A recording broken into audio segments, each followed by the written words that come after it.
I got you. Hold on. Just for reference. Just for reference. Sorry, I can't speak English. Just for reference.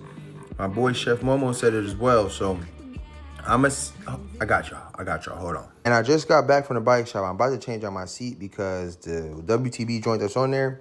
Anyways, yeah.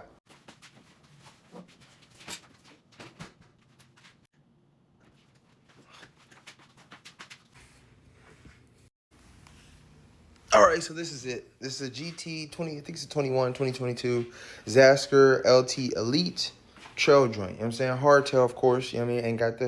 Ain't got the springy joint. It's in the size large. And we're in charge. Let's start. WTB wheel set, tubeless ready, inner tubes in the tires, 29ers. Boom.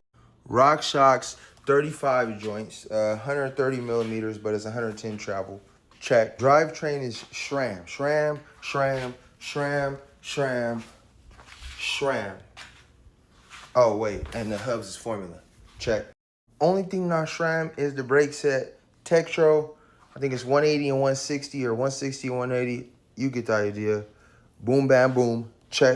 Cockpit consists of GT, FSA, GT, and WTB. But this, hold on. Alloy frame, you know what I'm saying? Almost forgot, bottom bracket is true Vative. Boom, we got that considered. Let's go back to here.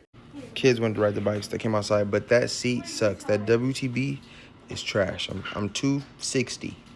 I'm 260, so I'm going with a different seat. This is the new seat. More on it in a second. Made by Cloud9, 90-day comfort warranty, so I could take it back if it's not comfortable, and it was $31. Not too bad, yeah.